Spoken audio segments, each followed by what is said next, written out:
As above, so below. But what if you are the meeting point? Hello. Good evening. Or maybe it's already late at night where you are. Welcome to the still point. If you're new here, thank you for finding us. And if you subscribed, you're part of a quiet community now. People who think, who question, who seek. Sometimes I wonder about the lives on the other side of this screen.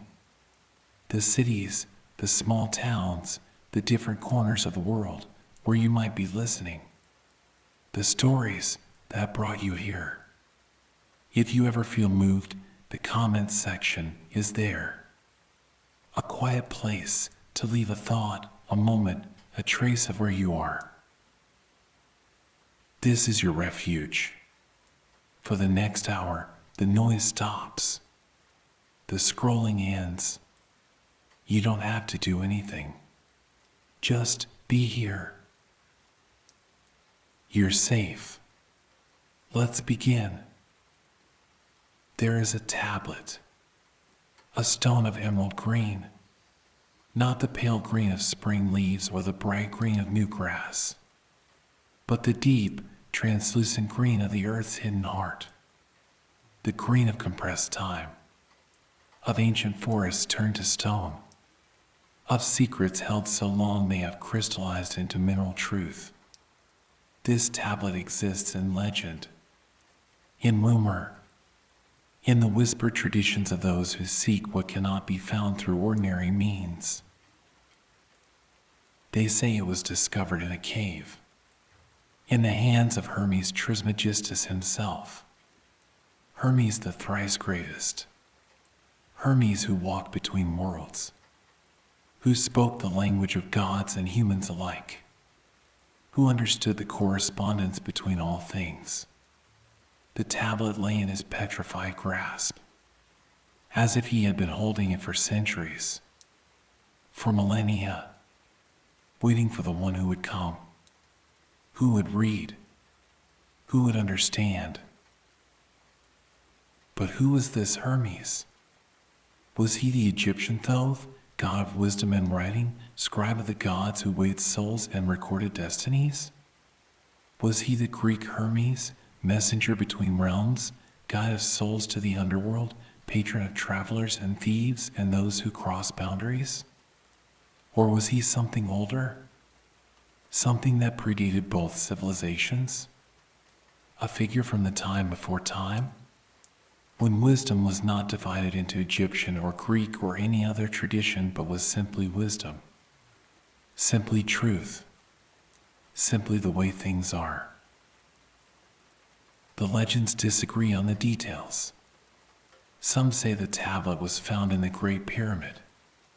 Others say in a hidden temple beneath the desert sands. Still others claim it appeared in visions, in dreams, in the inner eye of those who had purified themselves enough to see beyond the veil of ordinary perception. But all agree on this: the tablet exists, has always existed, will always exist, not just as a physical object, but as a transmission, a teaching, a key to unlock the door between the visible and invisible worlds. And what is written on this emerald stone? What words could be so precious that they must be preserved in the hardest of gems? What truth could be so dangerous that it must be hidden in plain sight? Disguised as simple phrases that the unready will read and dismiss as mystical nonsense, while the prepared will recognize as the operating manual for reality itself? The text begins with a declaration, a statement of authenticity that seems almost defensive, as if the tablet knows it will be doubted, as if it anticipates centuries of skeptics who will call it forgery, interpolation, the wishful thinking of medieval mystics. True, without falsehood, certain and most true. Not just true, not just certain, but most true, supremely true, True in a way that ordinary truths are not true. True at a level that transcends mere factual accuracy and touches something deeper. Something that cannot be verified by experiment but only by transformation. This is the first test. The first filter. Those who need external proof will turn away here. Will dismiss the tablet as arrogant, as making claims it cannot support. But those who have learned to recognize truth by its resonance rather than its credentials will feel something shift. Will sense that they are in the presence of words that come from a different order of knowing, from direct perception rather than logical deduction, from experience rather than theory. The emerald itself is significant, is not arbitrary decoration or mere poetic license. Emerald is the stone of the heart chakra in the Eastern traditions, is the color of Venus in the Western alchemical traditions, is associated with Hermes Thoth, whose symbols often include green stones and whose realm is the intersection of opposites. The emerald is transparent yet opaque, is valuable yet found in the earth, is hard yet can be shattered, is beautiful yet must be cut and polished to reveal its beauty, like truth itself. And green, the color of life, of growth, of the force that pushes the seed through soil and the shoot toward light, of chlorophyll turning sunlight into substance, of the principle that transforms energy into form, of the bridge between earth and heaven, between mineral and plant, between the fixed and the growing. Green is the color of the work, of the opus, of the great transformation that the tablet describes. Imagine holding this tablet. Feel its weight in your hands. Feel the smooth, cool surface of polished emerald. See the letters carved into its face. Not painted, not inscribed with ink, but carved, cut into the stone itself so deeply that they can be read by touch as well as sight, so that even in darkness the fingers can trace the shapes of words that contain the secret of secrets, the wisdom of wisdoms, the truth that makes all other truths possible. The letters themselves are said to be golden, or to appear golden, as if they catch and hold light in a way that stone should not be able to do, as if the words themselves are luminous, are sources of illumination rather than mere reflections of it. And perhaps they are. Perhaps truth, when stated purely enough, does shine with its own light, does illuminate rather than merely inform, does transform the one who reads from reader into knower, from seeker into finder, from student into master. But the tablet does not make this transformation easy, does not hand over its secrets to the casual browser or the intellectually curious.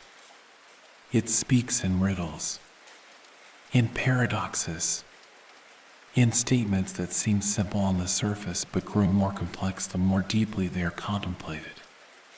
It requires work, requires engagement, requires the reader to bring something to the text rather than passively receiving from it. This is intentional, is protective, is the way sacred knowledge has always been transmitted, not hidden from the unworthy but hidden from the unready. Not locked away but requiring keys that can only be forged through sincere seeking. The tradition says the tablet was brought from Atlantis, from the continent that sank beneath the waves, from the civilization that achieved heights we can only imagine and fell to depths we can only fear. Hermes carried the wisdom out, preserved it, encoded it, made it portable and durable and able to survive the catastrophe. Whether this is literal history or symbolic story matters less than what it reveals, that truth is older than any civilization, predates culture and language, and will outlast them all. That wisdom is not created by humans but discovered, not invented but remembered, not achieved but recognized. And so the tablet appears throughout history, surfaces in different times and places, is found and lost and found again. Each generation of seekers discovers it anew, translates it into their own language, interprets it through their own symbols, applies it to their own work. Medieval alchemists read it as instructions for transmuting lead into gold.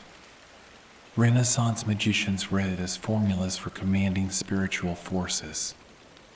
Modern depth psychologists read it as a map of psychological transformation. And all are correct, because the tablet speaks at multiple levels simultaneously, contains truths that apply to matter and spirit and soul, to the outer work and the inner work, to the transformation of metals and the transformation of consciousness. This is the genius of the text. Its compression, its density.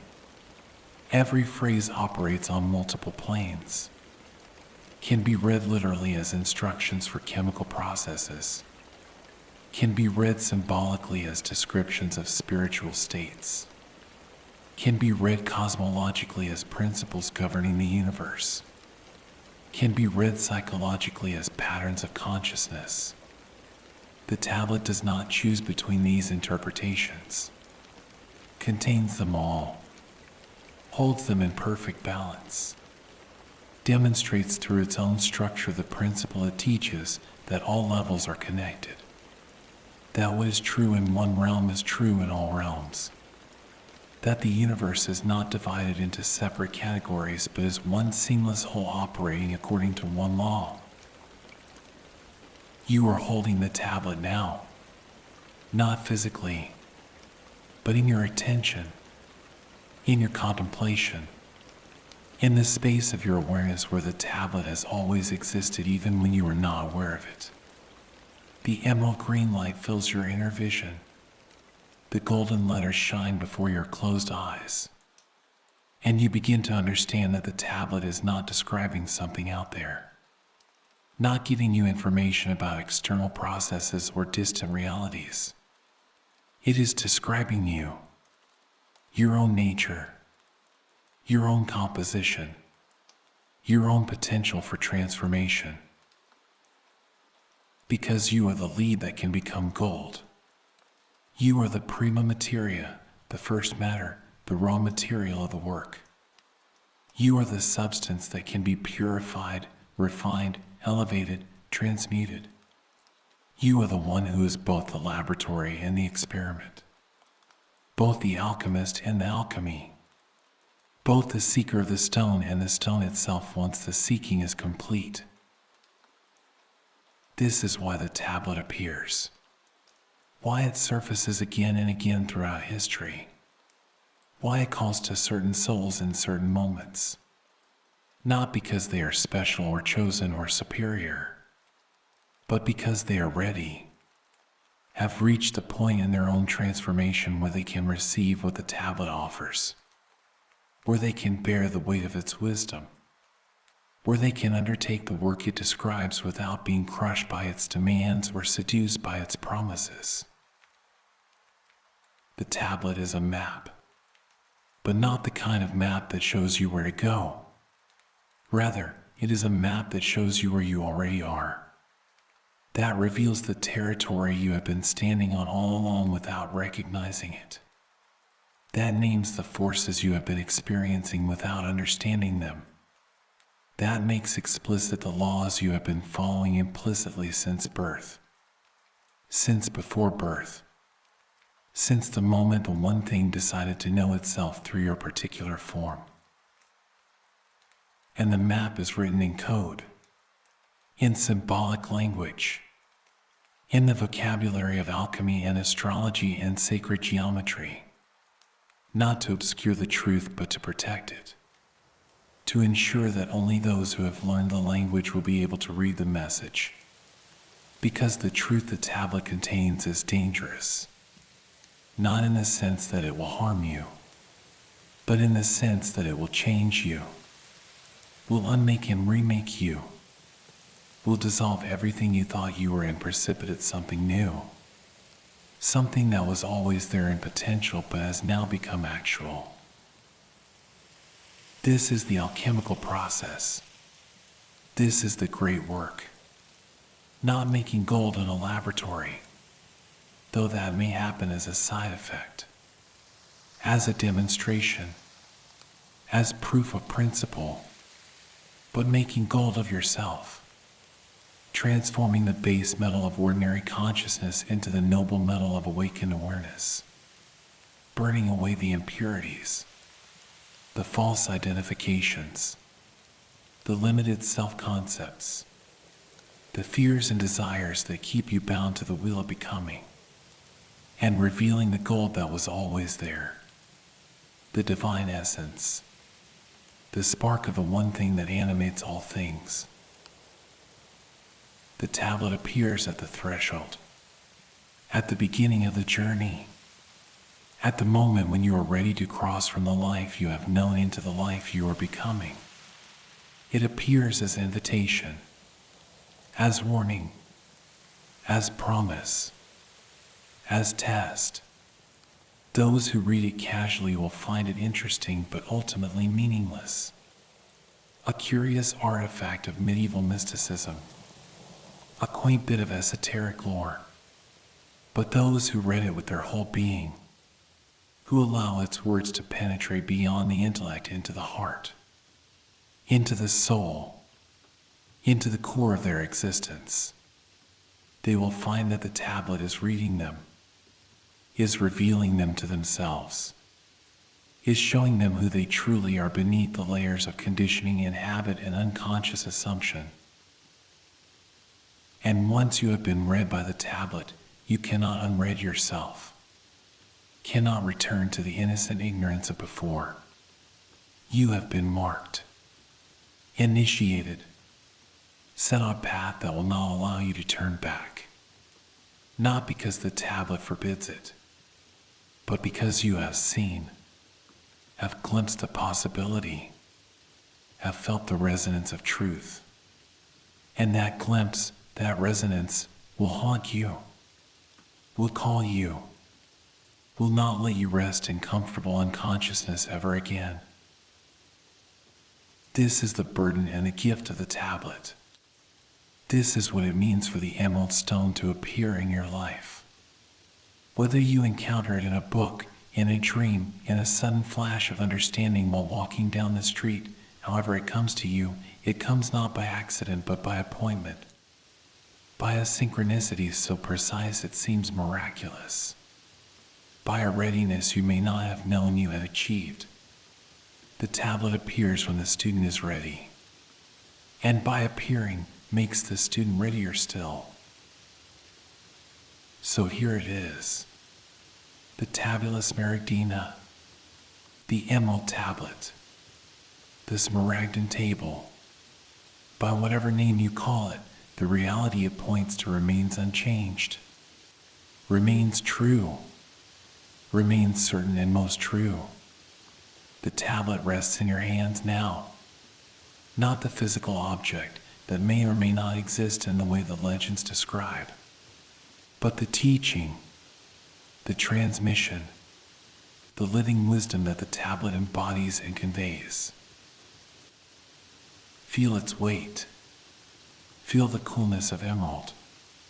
See the golden letters shine. And prepare yourself, because what follows is not information to be learned but transformation to be lived. Not knowledge to be acquired but wisdom to be embodied. Not a teaching to be studied but a work to be accomplished. The tablet has appeared. The journey has begun. And you are both the traveler and the destination, both the question and the answer, both the one who seeks the stone and the stone itself. Rest here at the threshold. Rest in the green light of the emerald. Rest in the presence of the ancient wisdom that has been waiting for you since before you were born.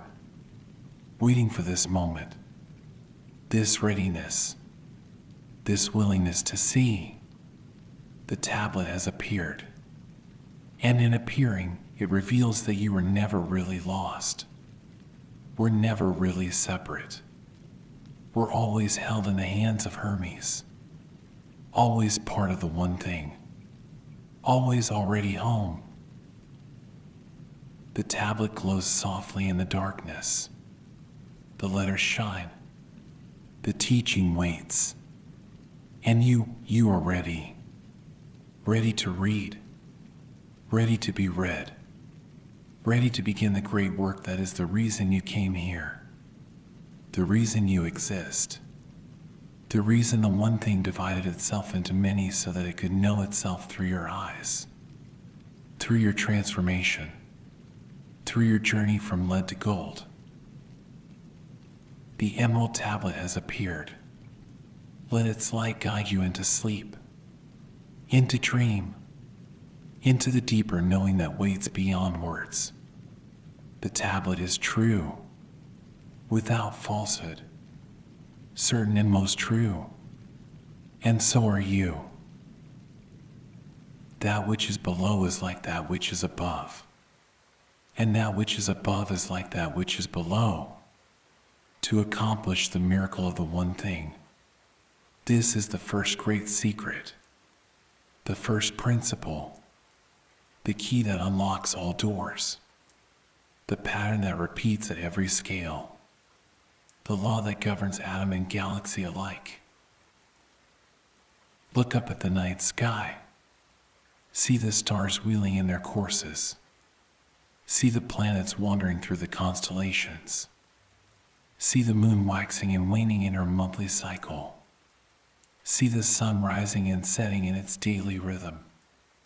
This is the macrocosm, the great world, the cosmic order written in light across the darkness. The dance of celestial bodies following laws so precise they can be predicted centuries in advance. Now look within. Feel your heart beating in your chest. Feel your breath rising and falling. Feel the blood moving through your veins. Feel the electrical impulses firing through your nervous system. This is the microcosm, the small world, the same cosmic order written in flesh and bone and blood, the same dance happening at a smaller scale but following identical patterns, identical laws, identical rhythms. The heart is the sun of the body, sits at the center of your chest radiating warmth and life to all the extremities, beats approximately once per second, completes its cycle in the same rhythm that the earth completes its rotation. Your pulse is the day-night cycle made intimate, made personal, made your own while remaining universal. The sun and the heart are not merely analogous. They are the same principle expressing itself at different scales. And the breath. The lungs expand and contract like the tides responding to the moon, like the moon itself waxing and waning, filling and emptying. The rhythm is slower than the heartbeat, takes longer to complete, just as the lunar cycle takes longer than the solar cycle. The breath is lunar, is feminine, is receptive, takes in what is offered and releases what is no longer needed, follows the same principle that moves oceans across the face of the earth. This is not metaphor, is not poetic fancy, is literal truth perceived by those who have learned to see patterns, who have trained their perception to recognize the same shapes appearing in different contexts, the same ratios, the same proportions, the same geometric relationships. The Hermetic philosophers called this the doctrine of correspondence. The recognition that the universe is not random chaos but ordered cosmos. That there is one law operating at all levels. One intelligence expressing itself through infinite forms. Consider the spiral. You see it in galaxies. In the great arms of stars rotating around a central axis. Billions of suns caught in a pattern that repeats across billions of light years. You see the same spiral in hurricanes. In the great storms that form over oceans and spin with the rotation of the earth. You see it in water draining from a sink. In the curl of a fern as it unfolds. In the shell of a nautilus growing according to mathematical precision. In the structure of DNA coiling in the nucleus of every cell. The spiral is not just similar at these different scales. It is the same spiral, the same pattern, the same mathematical relationship between center and circumference, the same expression of the principle that growth follows a curve, that expansion happens in rotation, that the universe prefers circles and spirals to straight lines and sharp angles. This preference is not aesthetic, is not decorative, is fundamental to the way energy moves, the way matter organizes, the way consciousness expresses itself in form.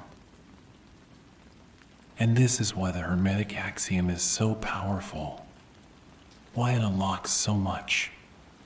Because once you see the pattern at one scale, you can understand it at all scales. Once you comprehend how planets orbit the sun, you can comprehend how electrons orbit the nucleus.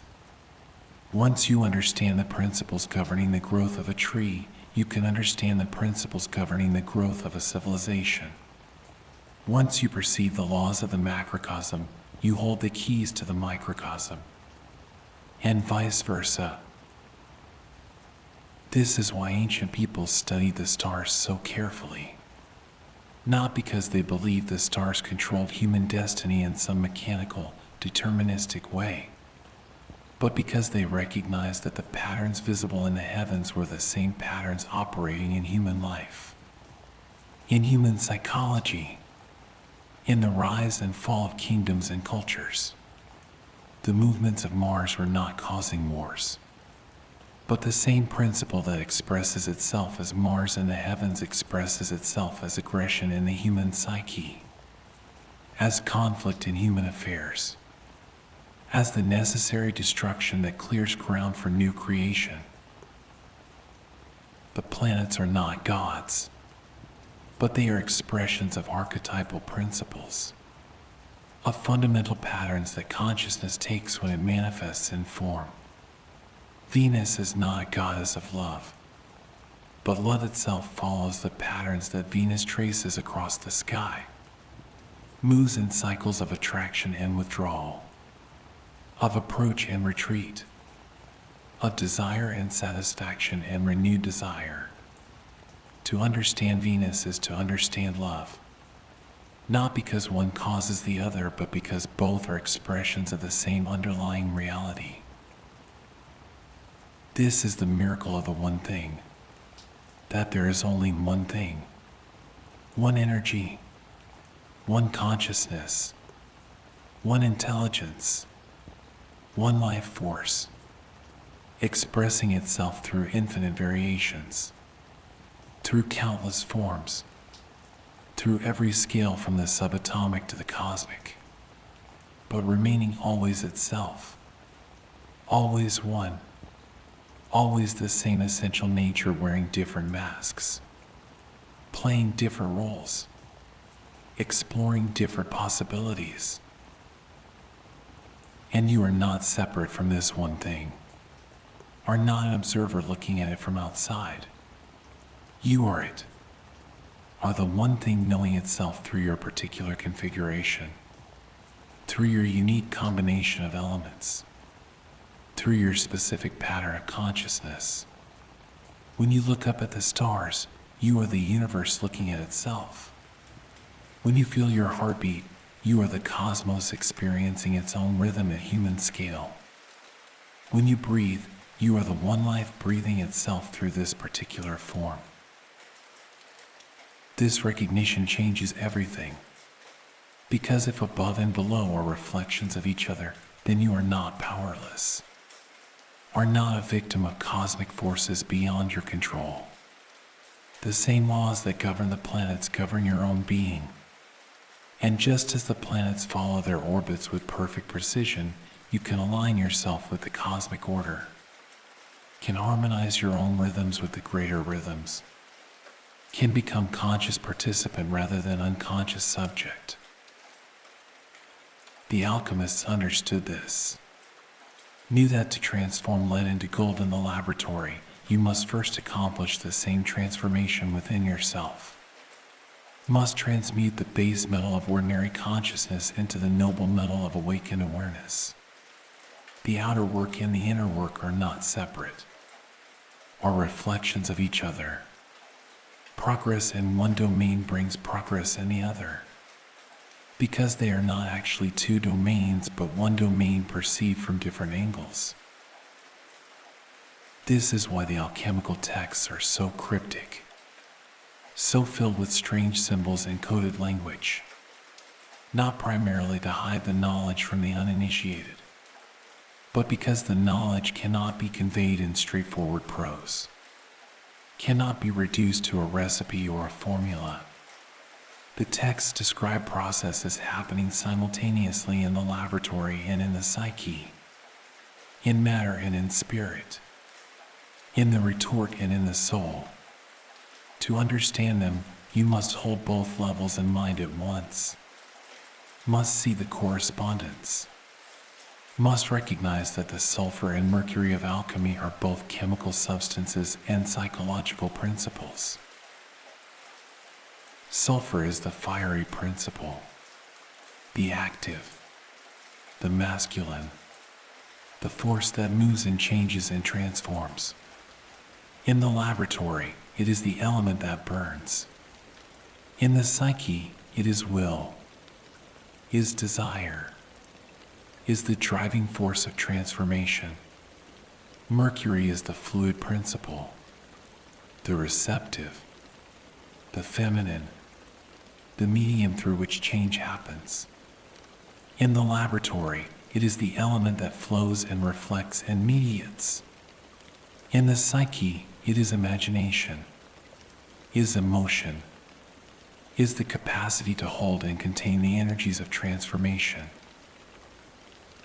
And the work of alchemy is to bring these principles into right relationship, to marry the sulfur and the mercury, to unite the active and receptive, the masculine and feminine, the fire and water. This marriage happens in the alchemical vessel, but the vessel itself operates at multiple levels. Is the flask in the laboratory, is the body of the alchemist, is the container of consciousness that can hold the tension of opposites without collapsing into one pole or the other. As above, so below.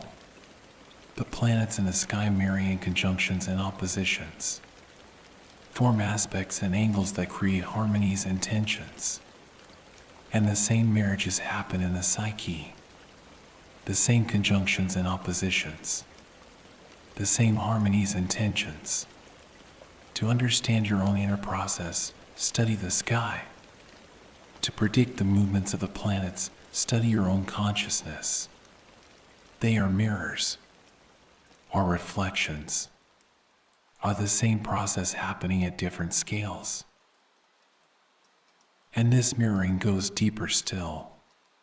The structure of the atom mirrors the structure of the solar system. Electrons orbit the nucleus like planets orbit the sun. Not exactly. The analogy breaks down under close examination. Quantum mechanics reveals that electrons do not actually orbit in the classical sense. But the parallel is not accidental.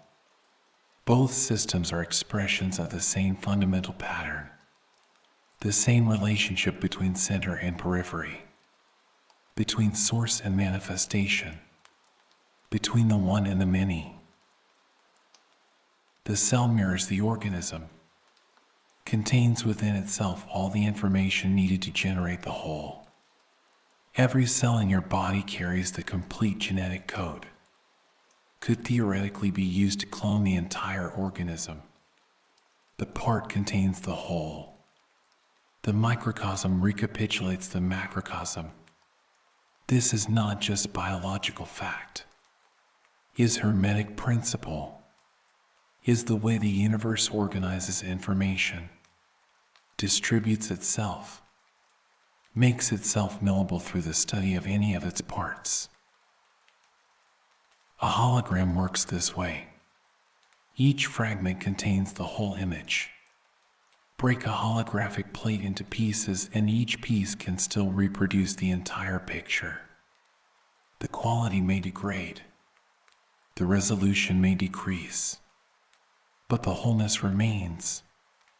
The universe is holographic, is structured so that every part reflects the whole, so that you can understand the cosmos by understanding yourself, can know God by knowing your own deepest nature, can perceive the infinite by looking carefully at the finite. This is what the mystics have always taught, what the sages have always known, that the kingdom of heaven is within you, that the divine is not distant but intimate, that enlightenment is not about going somewhere else but about seeing where you already are with new eyes, with eyes that recognize the pattern, that see the correspondence, that perceive the miracle of the one thing expressing itself as multiplicity while remaining eternally one. And the tablet teaches you how to see this way, how to train your perception to recognize patterns across scales, how to hold multiple levels of reality and awareness simultaneously, how to think hermetically, to see that every truth operates on multiple planes, that what is true of matter is true of spirit, what is true of the individual is true of the collective. What is true of a moment is true of an eon. The principles do not change. Only the scale changes. Only the context changes. The essence remains constant. This seeing is not intellectual. It is not a matter of learning facts or memorizing correspondences. It is a shift in consciousness, a transformation of perception.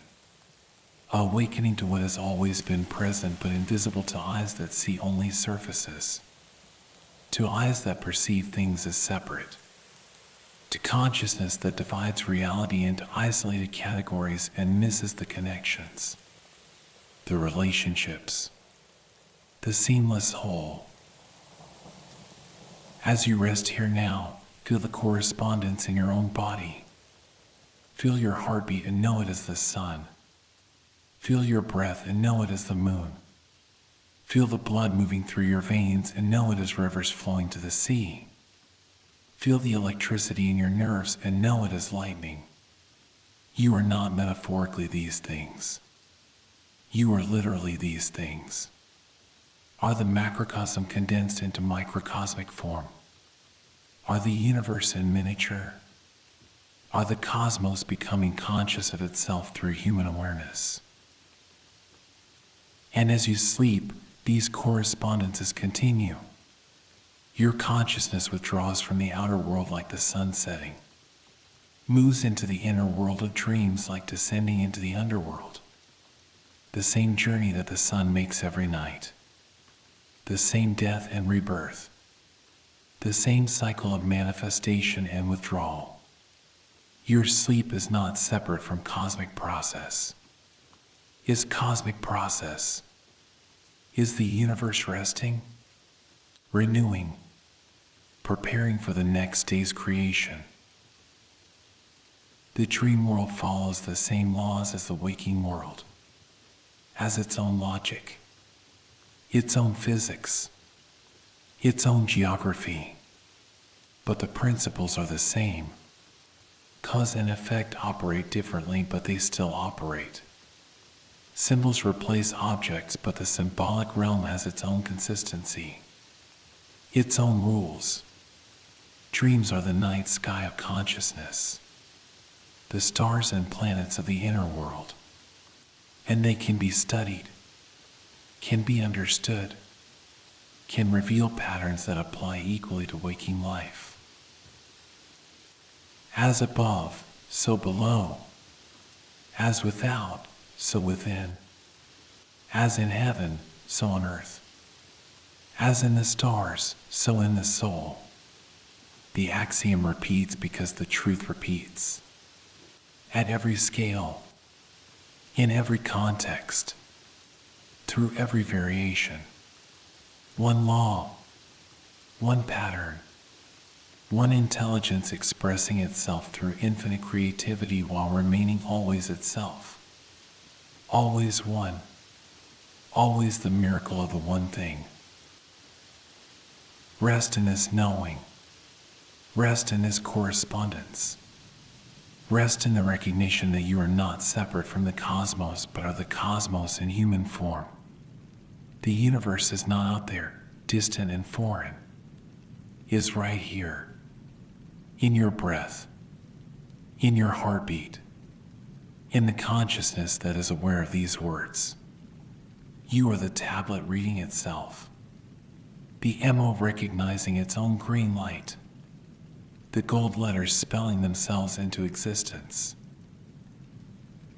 As above, so below, and you are the meeting point, the place where above and below recognize their unity, where the macrocosm and microcosm embrace, where the one thing accomplishes its miracle through your awareness, through your willingness to see, through your capacity to hold the pattern in consciousness and recognize it everywhere.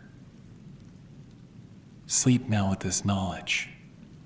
Let it sink deeper than thought, deeper than understanding, into the cellular level, into the atomic level, into the very structure of your being, so that when you wake, you will see differently, will recognize the correspondences, will perceive the patterns, will know yourself as the mirror in which the universe sees its own face.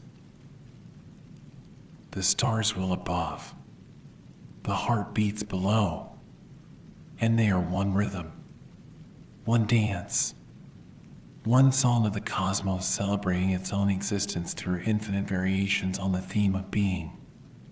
You are one of those variations, one of those notes, one of those dancers. And in you, the whole song is present. The whole dance is contained. The whole cosmos recognizes itself. As above, so below. So within, so without. So it is. So it has always been. So it shall always be. The miracle of the one thing, accomplished through correspondence, through pattern, through the recognition that separation is illusion and unity is truth, that the many are the one, that you are that this is it, that here and now, in this moment, in this breath, in this heartbeat, the universe is doing what it has always done, knowing itself, loving itself, being itself through you. And as all things were from the one, by the meditation of the one, so all things arose from this one thing, by adaptation. This is the heart of the mystery, the core of the teaching, the secret that hides in plain sight. There is only one thing, has only ever been one thing, will only ever be one thing. Everything else is variation, is modification, is the one exploring itself through infinite disguises. Before the beginning, there was the one, not one as opposed to two, not singular as opposed to plural, but one as an undivided, unbroken, complete unto itself, the one that contains all possibility, all potential, all that could ever be, the one that is so full it must overflow, so complete it must express, so unified it must differentiate in order to know itself. The mystics call it the absolute. The philosophers call it the monad. The theologians call it God. The physicists call it the unified field. The names differ, but they point to the same reality, to the ground of all being, to the source from which everything emerges and to which everything returns, to that which is prior to division, prior to multiplicity, prior to the illusion of separation. And this one thing meditates, contemplates itself, turns its awareness upon its own nature. And in that meditation, in that self-reflection, the universe is born, not created from nothing, not fashioned from external materials, but emanated from the one's own substance, unfolded from the one's own essence, the way a flower unfolds from a seed, the way a thought unfolds from awareness, the way music unfolds from silence. The meditation of the one is not thinking in the way humans think, is not a process happening in time, is eternal contemplation, is the one knowing itself so completely that the knowing becomes being, becomes existence, becomes the manifest universe. The meditation is the cosmos. The cosmos is the meditation. They are not two things, but one thing perceived from different angles. And from this meditation, all things arose. Not all things as separate entities, but all things as modifications of the one, as the one adapted to explore different possibilities, different expressions, different ways of being itself, like an actor playing many roles, like water taking many forms, like light refracting into many colors. The essence remains one. The substance remains identical. Only the form changes. Only the appearance varies. You are one of these adaptations, one of these modifications. You are the one thing adapted to be human, adapted to experience limitation, adapted to forget its own unity so that it can have the adventure of remembering, of discovering, of awakening to its own nature through the process of searching for what it already is. This is why the spiritual journey is often described as remembering rather than learning, as recognition rather than acquisition. You are not becoming something you are not. You are remembering what you have always been, or recognizing the one thing that you have always been, even while appearing to be separate, even while experiencing yourself as individual, even while living the convincing dream of being isolated in a body, in a mind, in a life. The alchemists understood this deeply, knew that all metals are modifications of one substance, one prima materia, one first matter. Lead and gold are not different things, are the same thing in different states of perfection, different degrees of refinement, different expressions of the one metallic essence. To transform lead into gold is not to change one substance into another, is to purify the one substance, to remove the impurities, to reveal the gold that was always present within the lead. And the same is true of consciousness. Base consciousness and enlightened consciousness are not different things, are the same consciousness in different states, different degrees of clarity, different levels of recognition. To achieve enlightenment is not to become something you are not. is to recognize what you have always been, to remove the obscurations, to purify perception, to reveal the gold of awakened awareness that has always been present within the lead of ordinary awareness. The one thing has a father and a mother. The text tells us this. Its father is the sun. Its mother is the moon. But what does this mean? The sun is the principle of consciousness, of awareness, of the light that illuminates. The moon is the principle of substance, of matter, of the reflective surface that receives and shapes the light. The one thing is born from the marriage of these principles, from the union of consciousness and substance, of spirit and matter, of light and form. But sun and moon are not truly separate, are not two independent principles that come together, are themselves modifications of the one, are the one differentiating into active and receptive, into giving and receiving, into masculine and feminine, so that it can enter into relationship with itself, so that it can know itself through the play of opposites, through the dance of polarity, through the creative tension of difference. The wind carries it in its belly. The earth is its nurse. This is the one thing in gestation, in development, in the process of becoming manifest. The wind is spirit, is the moving force, is the breath of life that animates all things. It carries the one thing in its womb, in the invisible realm where forms are not yet solidified, where possibility is not yet actuality, where the unmanifest is preparing to become manifest.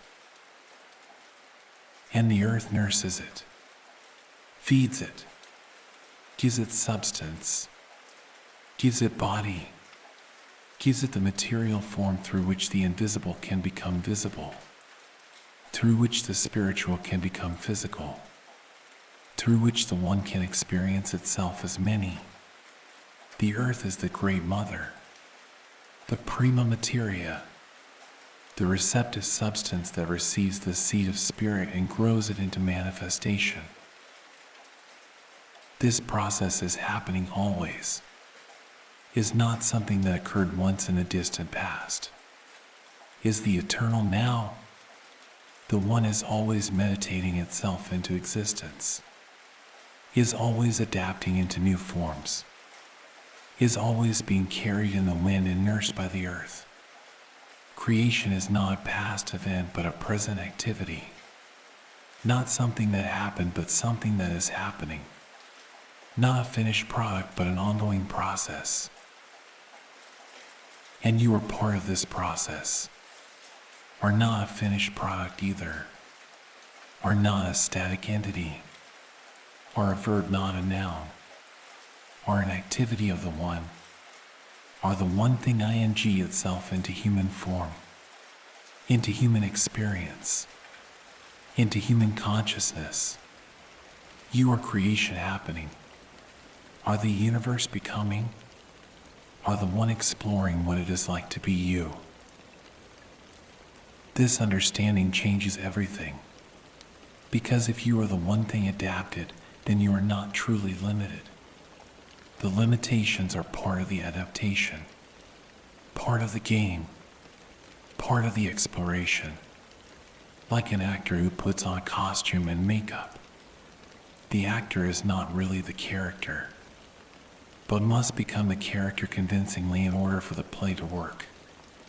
Must forget, temporarily, that they are acting. Must surrender to the role. You have surrendered to the role of being human, have put on the costume of a body, have adopted the makeup of a personality, have learned your lines so well you have forgotten you are acting. But the script calls for a moment when the character realizes they are in a play, when the actor wakes up within the role, when the one recognizes itself through the adaptation. This is awakening. This is enlightenment. This is the goal of the great work. And the recognition does not destroy the adaptation, does not end the play. You do not stop being human when you realize you are the one. Do not lose your personality when you recognize your true nature. The form continues. The role continues. But now with awareness. Now with consciousness. Now knowing what you are rather than being lost in what you appear to be. The one thing is the Father of all perfection in the world. All beauty. All truth. All goodness. All excellence. Everything you admire. Everything you love. Everything you aspire to. Is the one shining through adaptation. Is the gold showing through the lead. Is the essence revealing itself through form. When you see beauty, you are seeing the one. When you experience truth, you are experiencing the one. When you feel love, you are feeling the one recognizing itself. And this recognition is mutual, is not one way. When you recognize the one in beauty, beauty recognizes the one in you. When you perceive truth, truth perceives itself through your perception. When you love, love loves itself through your loving. Subject and object dissolve. Lover and beloved merge. Knower and known are revealed as one knowing, as the one knowing itself through the play of apparent separation. This is why meditation leads to this recognition. Why contemplation reveals the one. Because meditation is the cessation of adaptation, is the temporary suspension of the play of forms, is consciousness resting in its own nature rather than identifying with its modifications. In deep meditation, thoughts cease, emotions quiet, sensations fade, and what remains? The one, pure awareness, unmodified consciousness, the ground from which all experiences arise and to which all experiences return. But you do not need to meditate for hours to touch this truth. Can recognize it right now, in this moment, in this breath. Feel the awareness that is aware of these words. Notice the consciousness that is conscious of your experience. This awareness is not personal, is not yours, is the one aware through this particular modification called you. The awareness reading these words is the same awareness that wrote them, is the same awareness that exists in every being, in everything, is the one contemplating itself through infinite perspectives. The multiplicity you perceive is real, is not illusion in the sense of being false or non-existent. The many forms are real expressions of the one, real adaptations, real modifications, but they are not ultimately separate, are not independent entities, are waves on the ocean of being, and a wave is real, has its own shape, its own movement, its own lifespan, but is never separate from the ocean, is always ocean, is ocean adapted into wave form. You are a wave, and waves can feel isolated, can feel separate from the ocean, can identify so completely with their own shape that they forget they are water, forget they are ocean, forget they are one with all waves. This forgetting is the root of suffering, of fear, of the sense of lack that drives so much human behavior. The wave fears it will crash on the shore and be destroyed, does not realize it cannot be destroyed because it is ocean, realizes only its waveness and misses its oceanness. Awakening is the wave recognizing it as ocean, is the adaptation recognizing it as the one, is the modification seen through itself to the essence.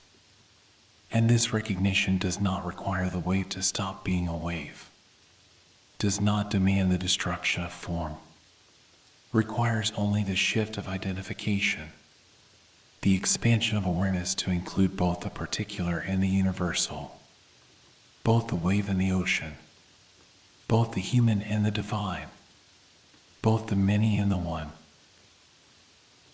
Rest in this knowing now.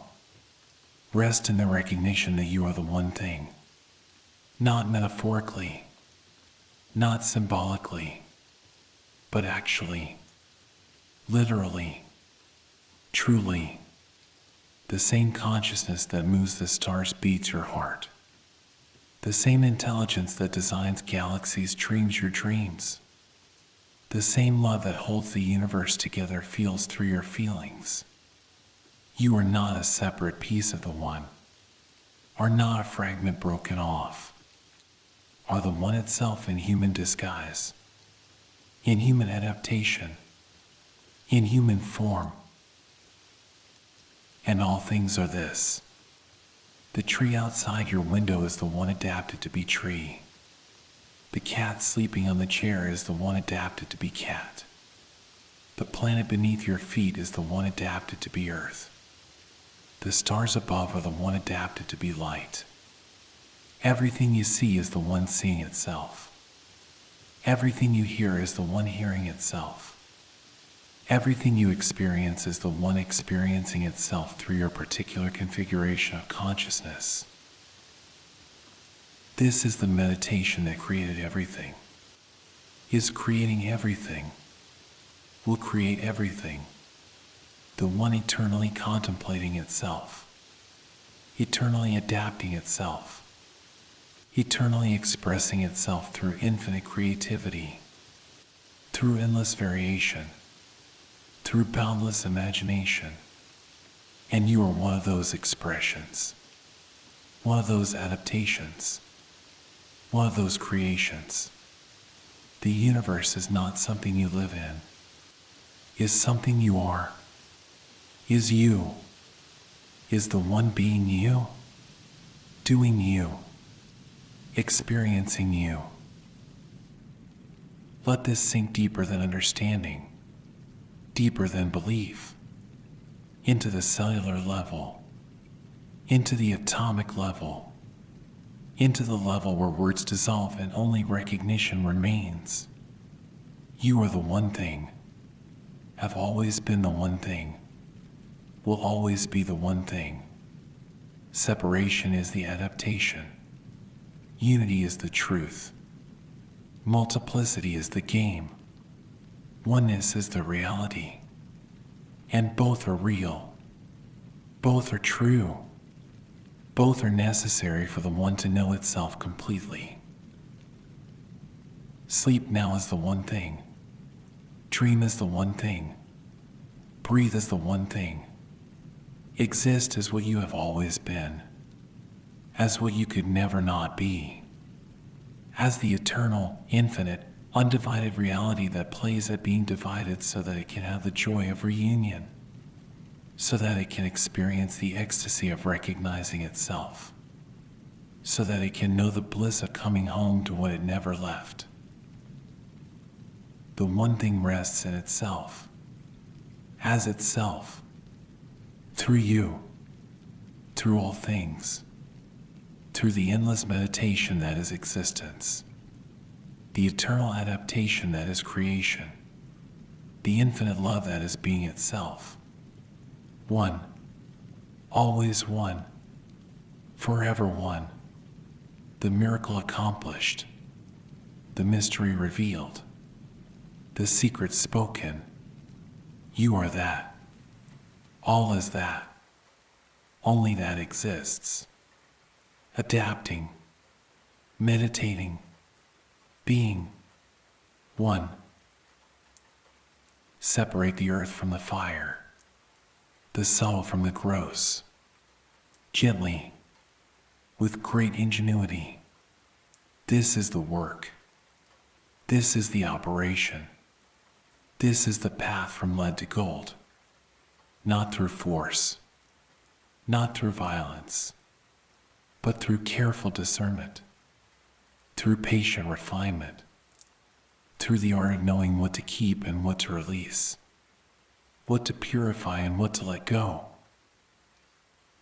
In the alchemical laboratory, this separation is literal. The alchemist places raw materials into the vessel, applies heat, and watches as the different components separate according to their nature.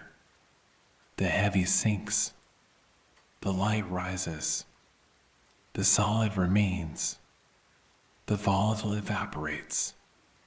This is distillation, is sublimation, is the physical process of separating mixture into essence, of dividing the compound into its constituent parts so that each can be known in its purity.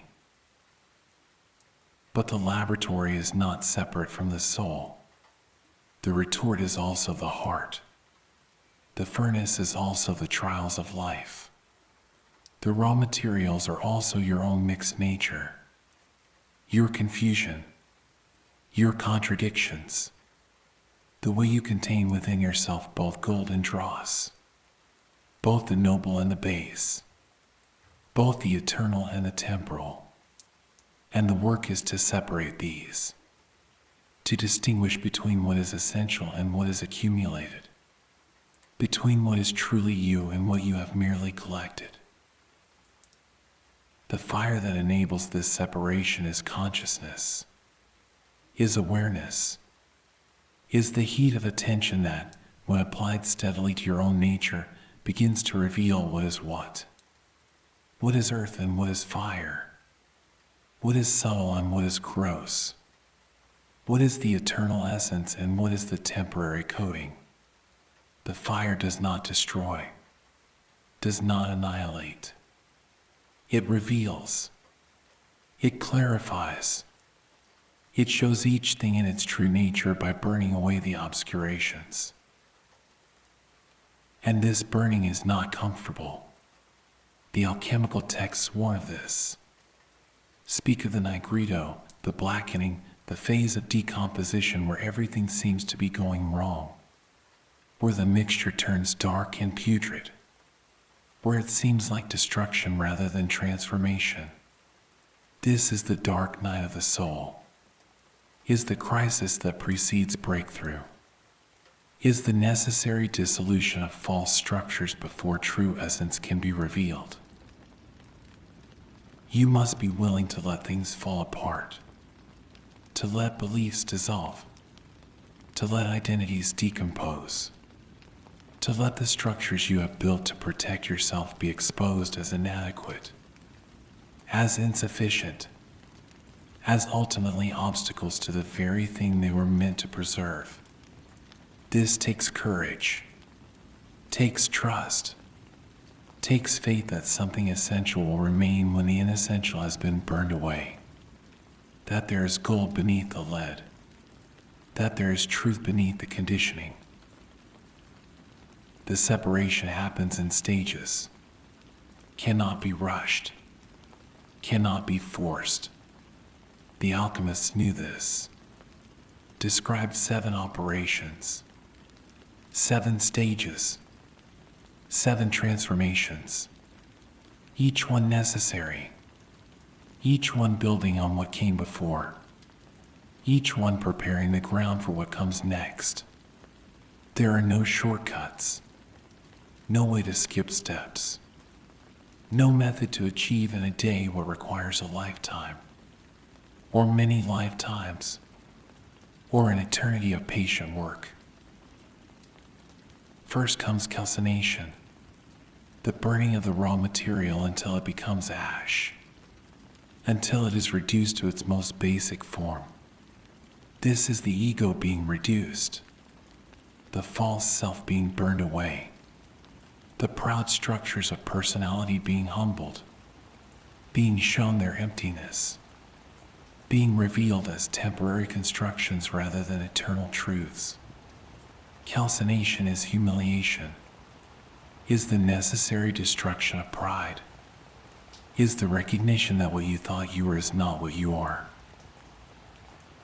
Then dissolution, the ashes mixed with water, is allowed to dissolve, to liquefy, to lose its solid form. This is the emotional work, the letting tears flow, the allowing grief to wash through, the surrendering to feelings that have been held back, pushed down, denied. Dissolution is the melting of frozen pain, is the thawing of defended places, is the courage to feel what you have been avoiding feeling because feeling it means losing control. Then separation proper. The solution is allowed to settle. The different components separate according to their weight. The heavy sinks to the bottom. The light rises to the top. The pure separates from the impure.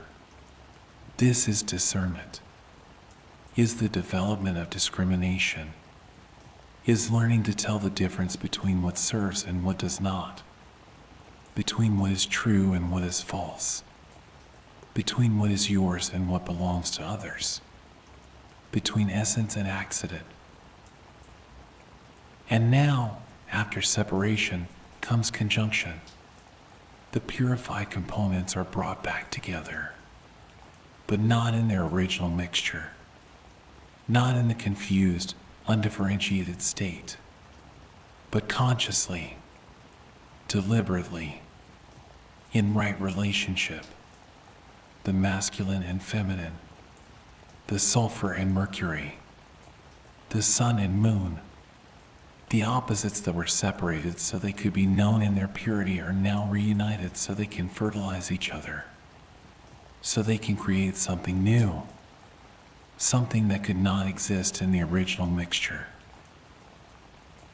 This is the sacred marriage, the hieros gamos, the alchemical wedding, not the unconscious fusion of opposites, but the conscious union of differentiated principles. Like a marriage between two whole people rather than two as desperately seeking completion. The conjunction does not dissolve the differences, does not erase the polarities. It holds them together in creative tension, allows them to dance, to play, to generate new life through their interaction. In your own process, this means integrating what you have separated, bringing together the parts of yourself that you have learned to distinguish, the masculine and feminine within you, the strength and vulnerability, the doing and being, the light and shadow, not collapsing them into gray uniformity, but holding them as distinct yet unified, as different yet not opposed, as complementary rather than contradictory. The masculine principle in you is the sun, is consciousness, is the power to act, to initiate, to penetrate, to bring light, to make distinctions, to set boundaries, to stand firm. This is not gender, is not about being male or female in body, is about the solar energy that exists in every human, the capacity to radiate, to generate, to create through directed will, the alchemical sulfur, the active principle, the fire that moves and changes things. The feminine principle in you is the moon, is receptivity, is the power to receive, to contain, to reflect, to nourish, to hold space, to allow, to flow. This is the lunar energy, the capacity to be moved, to be changed, to create through allowing. The alchemical mercury, the receptive principle, the water that takes the shape of its container but remains essentially itself. Fluid, adaptable, responsive. Both are necessary. Both are sacred. Both are aspects of the one thing expressing itself through polarity. And the work is not to choose one over the other. Not to privilege masculine over feminine or feminine over masculine, but to develop both, to honor both, to bring them into right relationship within yourself, so that you can act when action is needed and receive when receptivity is called for. Can be firm when firmness serves and flexible when flexibility is required. Can give and receive. Can speak and listen. Can penetrate and contain. The conjunction of these principles creates the hermaphrodite, the androgyne, the being who contains both sexes. Not as confusion, but as completion. Not as lack of differentiation, but as fullness of integration. The hermaphrodite is not half man and half woman, is fully both, contains the complete masculine and the complete feminine in conscious union. This is the goal of the inner work, to become whole, to be bride and groom, to contain within yourself the wedding of opposites. But conjunction follows separation, cannot happen without it. You must first separate the masculine and feminine within yourself, must distinguish between them, must develop each in its purity, must know the sun and the moon as distinct principles before you can unite them.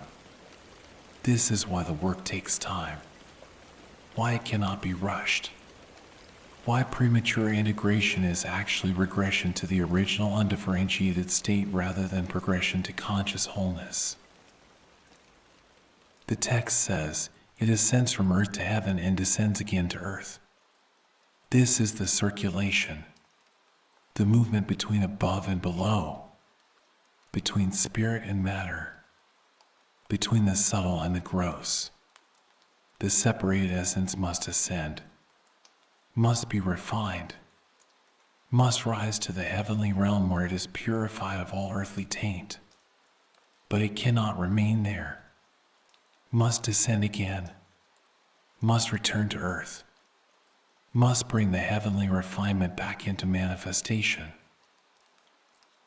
This circulation is the key to transformation, is what the alchemists called the solviti coagula, dissolve and coagulate, separate and conjoin, take apart and put back together, not once but repeatedly, in an ongoing cycle. Each time the substance ascends, it becomes more refined. Each time it descends, it brings more light into matter. Each circulation brings the earth closer to heaven and heaven closer to earth until they meet, until they merge, until the separation is healed in a union that transcends yet includes both poles. In meditation, you practice this circulation. You ascend. You withdraw attention from the physical, from the sensory, from the gross. You refine consciousness. You purify awareness.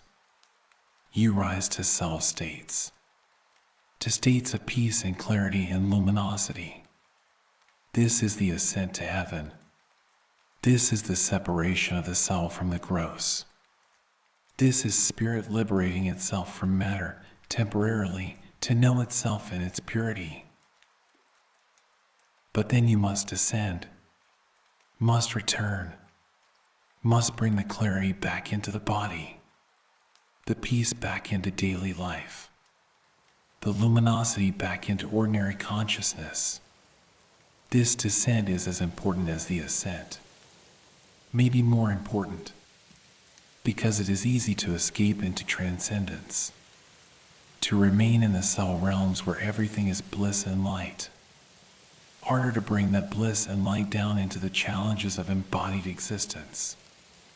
into relationships and work in all the complexities of human life.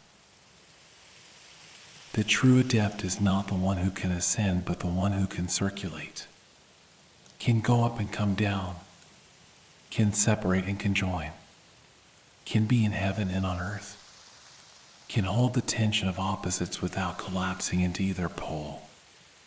This is the power of the one who has completed the work, who has separated earth from fire and then married them, who has refined the gross into the subtle and then infused the subtle back into the gross, who has become the living conjunction of above and below. And this receives the strength of both the superior and the inferior. This integrated being, this conscious union of opposites, has access to powers that neither pole possesses alone. The purely spiritual has vision but no hands, cannot act in the world, cannot manifest, cannot make a difference in the material realm. The purely material has hands but no vision, can act but does not know what to do, can manifest but creates without wisdom, without guidance, without connection to the source. But the one who has married spirit and matter, who has conjoined the superior and inferior, who circulates between heaven and earth, this one has vision and hands, has insight and action, has wisdom and power, can see what needs to be done and do it, can perceive the higher will and manifest it in the lower world, can be the bridge, the mediator, the one through whom heaven touches earth and earth rises to heaven. This is the strength that overcomes every subtle thing, every obstacle, every limitation, because it is not one-sided, not partial, not identified with either pole to the exclusion of the other. It can be soft when hardness would break, can be hard when softness would collapse, can flow like water around obstacles or crash through them like fire, can rise above problems or dive deep into their roots, can do whatever the situation requires because it has access to all possibilities, all modes, all powers,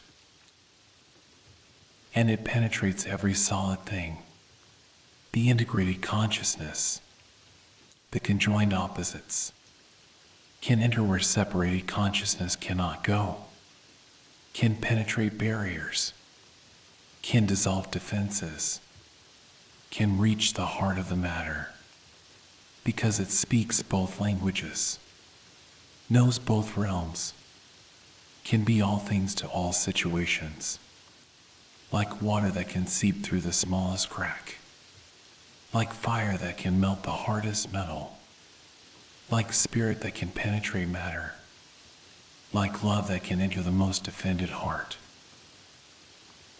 Rest now in this circulation, in this ongoing dance of separation and conjunction. Feel yourself ascending. Feel attention withdrawing from the body, from sensation, from thought, rising into pure awareness, into the subtle realm, into the clarity that exists prior to all content. This is the ascent. This is the separation of the subtle from the gross. Let it happen. Let consciousness refine itself. Let the dross fall away and the essence reveal itself. And as you rest in this subtle state, feel also the descent beginning, the return, the consciousness that has been refined now infusing back into the body, into the cells, into the breath, into the heartbeat, bringing light into matter, bringing heaven down to earth. This is the conjunction. This is the marriage. This is the circulation that transforms, that refines, that makes gold of lead through patient, repeated cycling between the poles. You are the alchemical vessel, You are the laboratory. You are the substance being refined. And you are also the alchemist, the one who tends the fire, who watches the process, who knows when to increase the heat and when to let things cool, when to separate and when to conjoin, when to ascend and when to descend. This is the great work, the opus, the transformation of your own being from unconscious mixture to conscious integration, from lead to gold, from mortal to immortal, from divided to whole. Sleep now in the vessel. Rest in this circulation. Let the work continue while you dream. Let separation and conjunction happen in the deep places. Let the fire of transformation burn gently through the night, refining, purifying, integrating, preparing you for the final stage, for the completion of the work, for the moment when lead becomes gold and the philosopher's stone is born. Separate and conjoin, ascend and descend, dissolve and coagulate. The work continues. The circulation flows. The transformation unfolds. Gently, with great ingenuity, according to the ancient pattern, the eternal process, the way of the one becoming many and the many returning to one, forever, always, now. Thus the world was created. Thus all adaptations are accomplished. This is the conclusion, the completion, the moment when the great work is finished, when lead has become gold, when the mortal has put on immortality, when the philosopher's stone emerges from the furnace, glowing with the light of its own perfection. This is not the end, is the beginning, is the moment when you finally understand what you have been doing all along.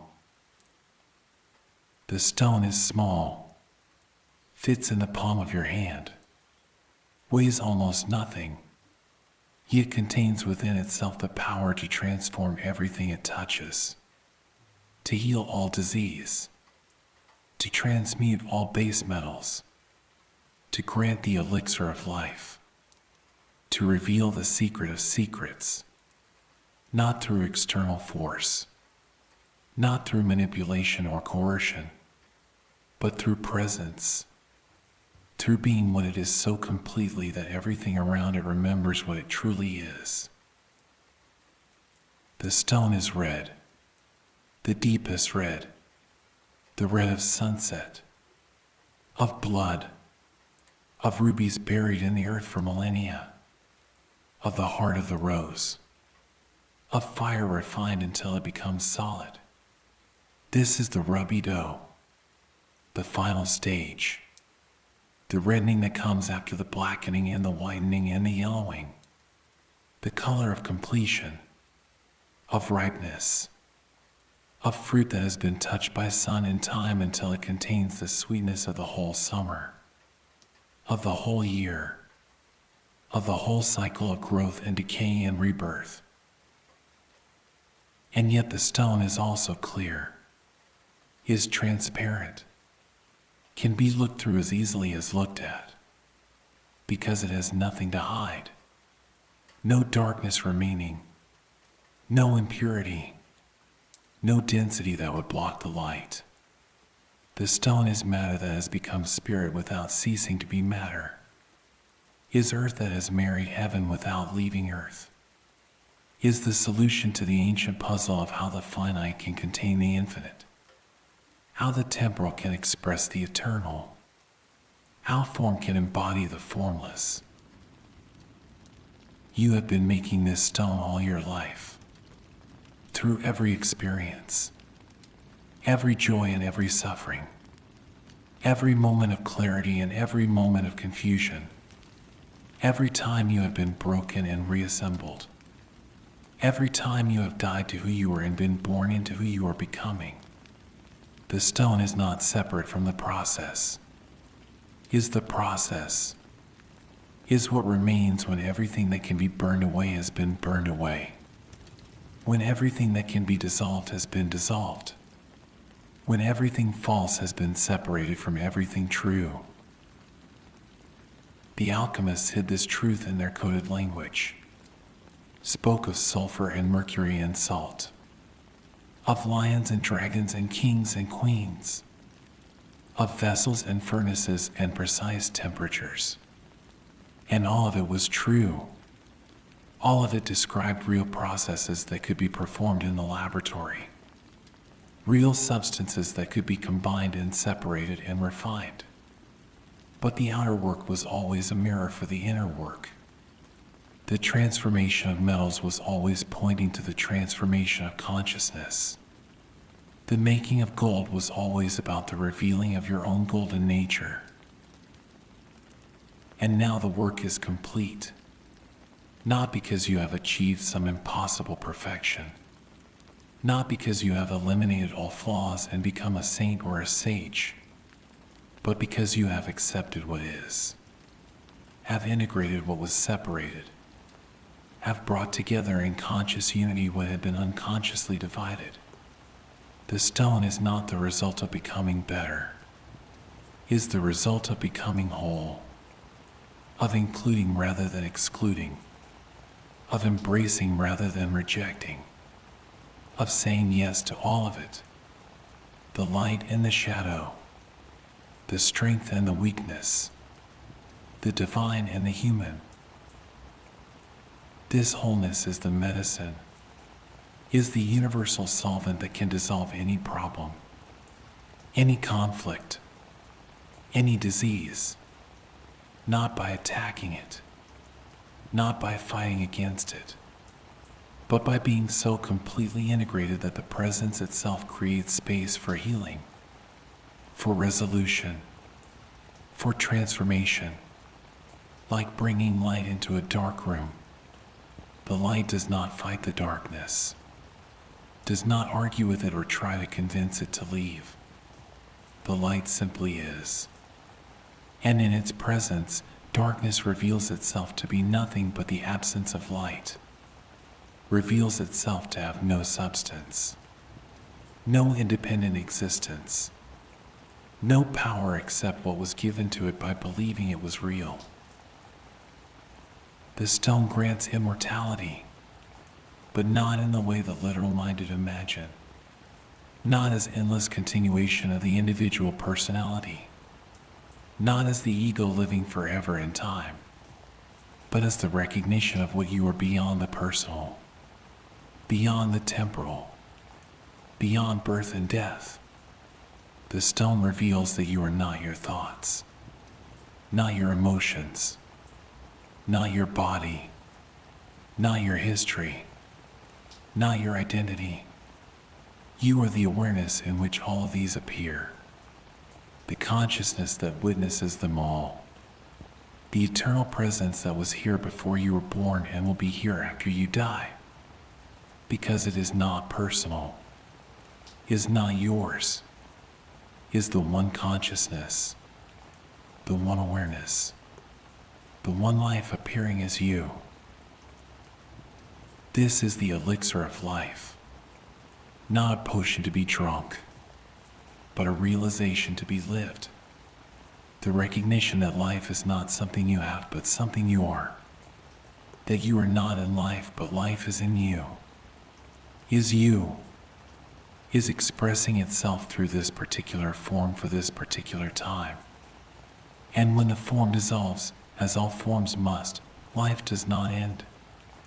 Returns to the source, to the one thing, to the infinite ocean from which this particular wave arose and to which it must return. The wave dies. The ocean is eternal, and you are not the wave.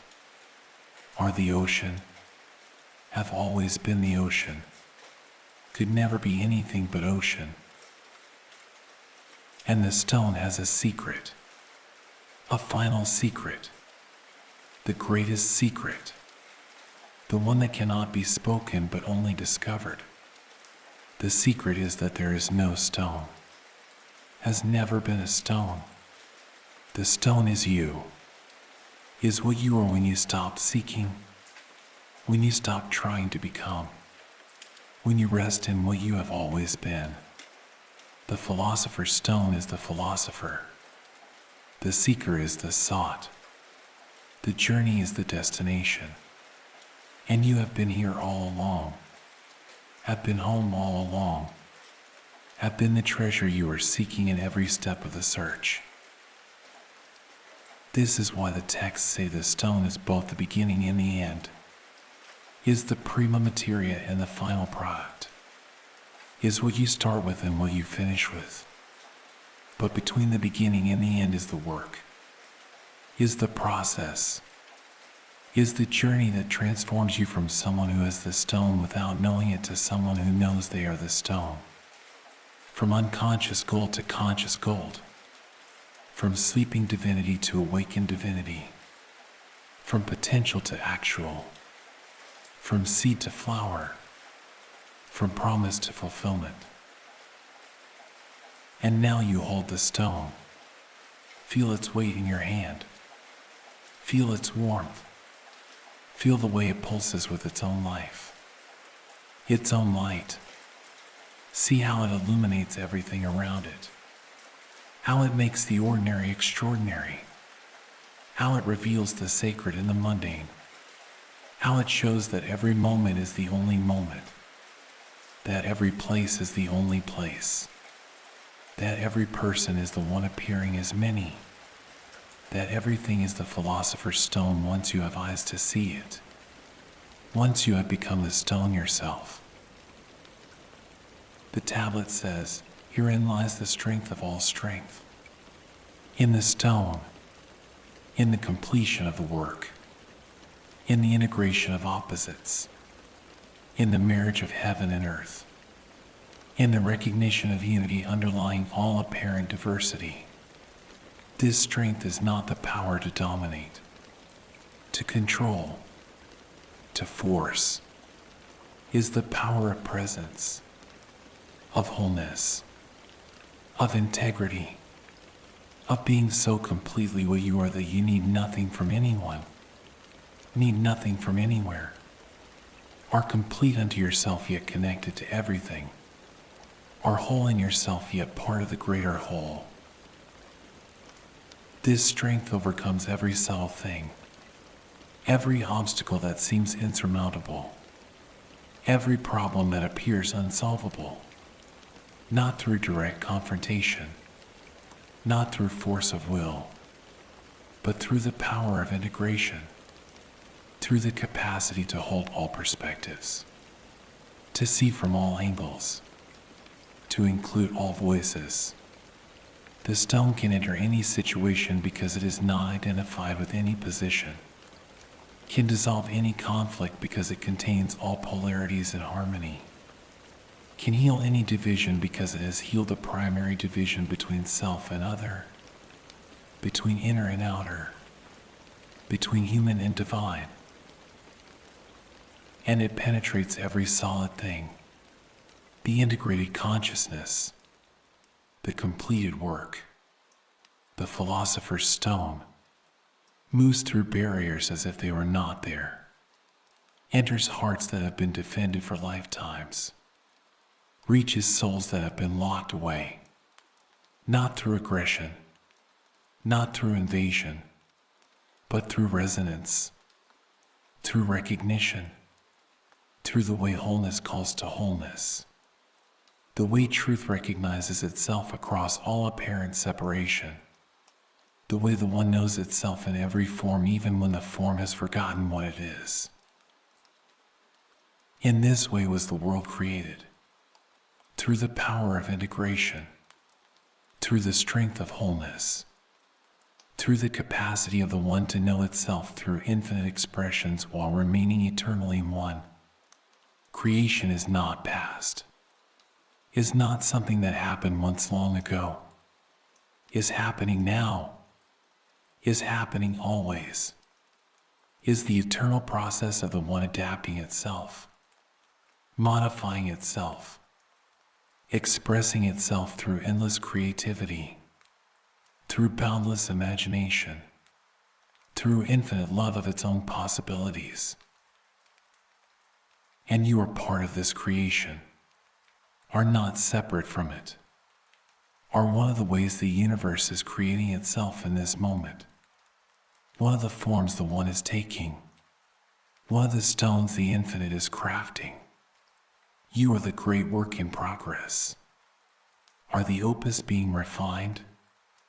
Are the gold being revealed? Are the stone being polished? Not by external forces, but by your own deepest nature accomplishing itself through you. The text concludes, therefore I am called Hermes Trismegistus, adding the three parts of the philosophy of the whole world. What I have said of the operation of the sun is complete.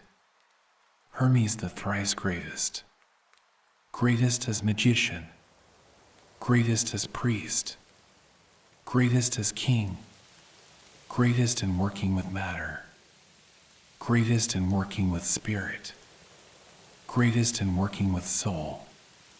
The three parts, the three realms, the three principles united in one being, in one teaching, in one tablet of emerald green. And you are also thrice greatest. When you complete the work, when you integrate the three parts, when you become magician and priest and king, when you can work with matter skillfully, when you can work with spirit consciously, when you can work with soul wisely, when you bring together the three realms, the physical and the spiritual and the psychological, the body and the spirit and the mind, the earth and the heaven and the heart, when you make of yourself a living stone, a breathing integration, a walking wholeness. This is the completion, but completion is not ending, is not cessation, is not the death of the process, is the perfection of the process, is the moment when the process becomes conscious of itself, when the work recognizes itself as already accomplished, when you see that what you have been seeking has been seeking you, that what you have been creating has been creating you, that the transformation you have been undergoing has been transforming you into what you have always been. Rest now in the stone. Rest as the stone. Rest with the knowledge that the work is complete even as it continues, that you are finished even as you are still becoming, that you have arrived even as you are still traveling. This is the paradox of completion, of wholeness, of the philosopher's stone. It contains all contradictions, includes all opposites, transcends all divisions, is both and neither, is everything and nothing, is the one manifesting as multiplicity, is you, has always been you, will always be you. The emerald light fills your awareness. The golden letters shine in your mind's eye. The stone rests in your heart, pulsing, glowing, transforming everything it touches through the power of its presence, through the strength of its integration, through the medicine of its wholeness. You are the tablet. You are the teaching. You are the stone. You are the work completed. You are the gold revealed. You are the one thing knowing itself through human form. Sleep now as the stone. Dream as the stone. Exist as the stone. Let the rubido deepen through the night. Let the redness ripen. Let the completion complete itself. Let the work work itself through your sleeping, through your dreaming, through your being. You are the philosopher's stone. the universal medicine, the elixir of life, the secret of secrets, the miracle of the one thing, accomplished, complete, eternal. The tablet has spoken. The teaching is complete. The mystery is revealed. And the revelation is this: you are what you seek. Are the stone you are making? Are the gold you are revealing? Are the one thing adapted to human form? And in you, as in all things, the world is created. The work is accomplished. The great opus is completed. True without falsehood. Certain and most true. Now and forever. 1. The journey is complete. You've traveled far tonight. Through shadows, through light, through depths most never see. Your mind has done its work. You can rest now. This is the still point. Your anchor in the sea of thought. A place you can always return to whenever the world becomes too loud. Thank you for listening. Thank you for trusting this space. For trusting yourself. Sleep well. Good night.